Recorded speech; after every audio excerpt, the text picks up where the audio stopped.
the ANC's National Executive Committee has removed Ace Magashule, the suspended Secretary General, from a virtual meeting. Magashule was suspended on Wednesday after he failed to step aside from his position. He's facing multiple criminal charges.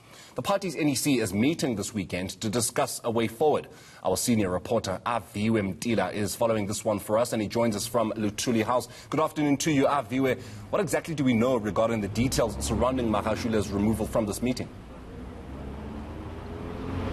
Well, he logged in, Morena, as that meeting started, but we heard that some 2 hours ago he was subsequently removed from that virtual meeting that's currently underway. It's the NEC virtual meeting that we hear is quite heated, especially around the defiance of the ANC SG, Ace Magashule. You'd understand that he's been called out for being defiant around his suspension. You remember some of the stipulations around his suspension, him not being allowed to act in the SG position, him not being allowed to represent the party in any manner, whether it's public or internal matters of the ANC, and him not even allowed to talk and discuss matters of his suspension or the organization or the step-aside resolution, that contentious resolution, which we do understand, as you mentioned earlier on, that he's already talking about it in the interview. So he's been seen as defiant. Even the Women's League has since subsequently distanced himself from a meeting that they themselves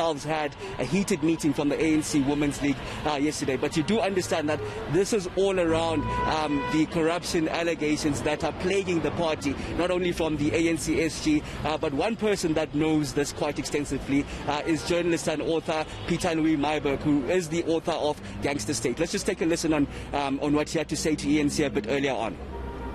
It kind of does show you how slowly, I suppose, there's this saying that the wheels of justice turn slowly, but it seems that the wheels of politics also turn kind of slowly, because I think at the time when Gangster State was published, there was this expectation that, given what I still believe is pretty damning indications of gross mismanagement on behalf of Mr. Magashule when he ran the Free State Province's affairs, one almost expected that the fallout would have been quite intense and quite swift, but it clearly is the internal ANC mechanisms of dealing with ill discipline, etc., seems to turn as slowly as the wheels of justice. So it has taken quite a bit of time.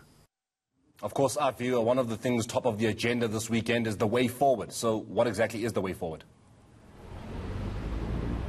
It's difficult to paint out the way forward, as that contentious issue, Morena, around the step-aside resolution adopted at the NASREC conference in 2017 is still ongoing. Sides are pulling in different factions. I mean, I was in the Northwest just earlier on where threats of court action around that contentious issue of step-aside were threatened by one of the sub-regions, the Mahaigeng sub-regions, which holds about 35 branches in the 405 branches of the Northwest province. They say that in NASREC, that resolution was adopted in its whole entirety, which stipulated that even if you are accused of corruption, you are to step aside. But then the NEC diminished that, saying that if you are charged criminally, then you should step aside. Of course, the ANC SG, Ace Magashule, has charges in the Bloemfontein Magistrate Court currently ongoing, accused number 13 there, over the asbestos corruption that happened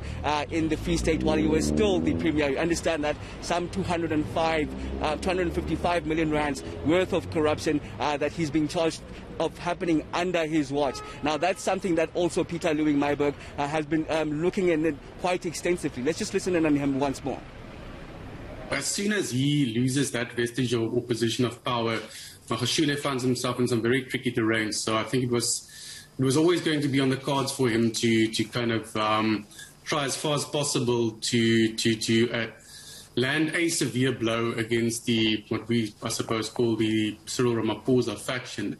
However, it does seem that the timing, or this time around, the support for that grouping is not of a sufficient nature to really, allow for the party to consider the suspension of President Ramaphosa as anything being serious.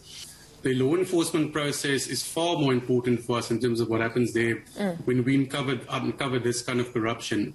So, last year's arrest of those involved in the asbestos scandal and the subsequent court appearances. I think that for us really is the major victory, because it shows that when issues that should be of grave concerns to any, taxpaying South African and any South African on the receiving end of government services should have viewed that as a victory, because it shows that when we expose these issues, the law enforcement authorities, by all appearances, now do take these indications of corruption seriously enough to take it further. So I think that's really where my hope lies, that we have seen some sort of a reform in that pocket of our law enforcement system, that we're now going to see these kind of prosecutions going forward. But Aviwe, the ANC, as we heard from this national spokesperson, Pule Mabe, maintains there is no leadership crisis within the party.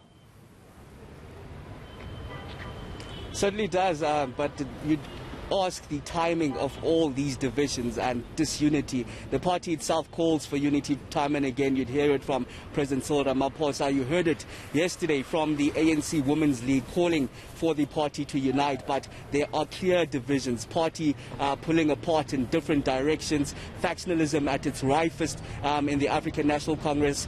Unprecedented times where the ANC SG is suspended.